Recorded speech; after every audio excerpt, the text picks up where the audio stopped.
Assalamualaikum warahmatullahi wabarakatuh. Saya Syara Alfia Fitriani dengan NIM 119202024 kelas PAI 6F. Di video kali ini, saya akan menjelaskan resume yang saya pahami dari makalah kelompok 2 yang berjudul Sistem Rekrutmen SDM Guru dan Santri. Mata kuliah Telaah Pesantren yang diampu oleh Dr. Hajah Ratu Suntia, MAG. Sistem rekrutmen SDM guru dan santri.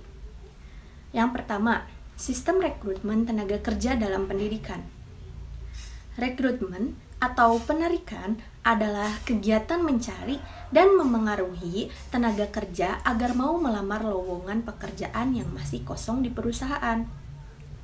Jadi, rekrutmen tenaga kerja dalam pendidikan adalah suatu proses mencari, menemukan, mengajak, dan menetapkan sejumlah orang, baik dari dalam maupun dari luar lembaga pendidikan sebanyak mungkin dengan motivasi, kemampuan, keahlian, dan pengetahuan yang diperlukan untuk kemudian dipilih calon terbaik dan tercakap untuk mengisi lowongan kerja yang ada.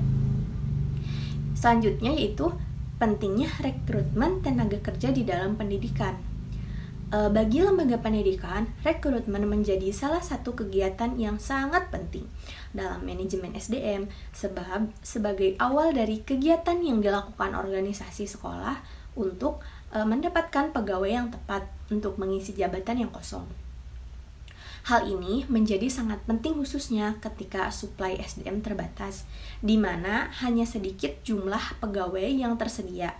Sedangkan banyak lembaga pendidikan seperti sekolah atau sekolah lain yang membutuhkan tenaga kerja tersebut.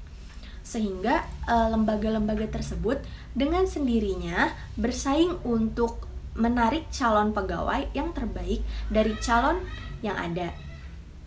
Selanjutnya yaitu faktor-faktor yang mempengaruhi perencanaan rekrutmen sumber daya manusia. Terdapat 4. Yang pertama yaitu faktor eksternal, yang kedua faktor internal atau organisasi, yang ketiga yaitu faktor ketenaga kerjaan, dan yang keempat yaitu faktor lain-lainnya. Selanjutnya yaitu rekrutmen dan seleksi SDM. Pada proses seleksi, kepala madrasah menerima tenaga kerja pendidik dan kependidikan yang baru yang didasarkan pada 2 hal yaitu sebagai berikut. Yang pertama, memiliki kualifikasi akademik sesuai dengan kebutuhan madrasah minimal lulusan sarjana pendidikan. Yang kedua, yaitu bagi pendidik mata pelajaran agama harus memiliki pandangan atau paradigma yang sama terkait nilai dan budaya Nahdlatul Ulama bagi calon SDM yang baru untuk melihat hasil perencanaan. Nah, selanjutnya itu kriteria dan tahapan rekrutmen peserta didik. Sekolah terlebih dahulu membuat patokan bagi calon peserta didik dengan kemampuan minimal setingkat mana yang dapat diterima di sekolah tersebut. Yang pertama, sebagai konsekuensi dari penerimaan yang didasarkan atas kriteria acuan patokan demikian, jika semua calon peserta didik yang mengikuti seleksi memenuhi patokan minimal yang ditentukan, maka mereka harus diterima. Yang kedua yaitu kriteria acuan norma, yaitu suatu penerimaan calon peserta didik yang didasarkan atas keseluruhan prestasi calon peserta didik yang mengikuti seleksi. Yang ketiga yaitu kriteria yang didasarkan atas daya tampung sekolah.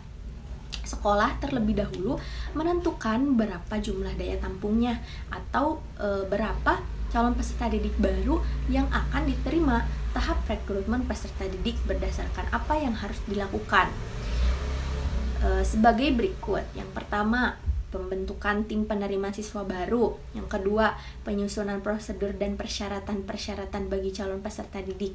Yang ketiga yaitu pengumuman atau sosialisasi sejumlah persyaratan dan mekanisme yang harus ditempuh oleh anak calon peserta didik dan orang tua dalam proses seleksi atau rekrutmen. Yang keempat, penerimaan berkas dari anak atau orang tua yang mewakili kepada tim PSB. Yang kelima, verifikasi berkas oleh tim PSB. Yang keenam, rapat tim PSB untuk penentuan siapa-siapa saja sih yang dapat diterima atau yang tidak dapat diterima. Yang ketujuh, pengumuman hasil penerimaan siswa baru. Yang kedelapan, penempatan peserta didik pada kelas-kelas. Yang kesembilan, orientasi peserta didik baru. Cukup sekian yang dapat saya sampaikan, kurang lebihnya mohon maaf. Wallahul muwaffiq ila aqwamit thoriq. Wassalamualaikum warahmatullahi wabarakatuh.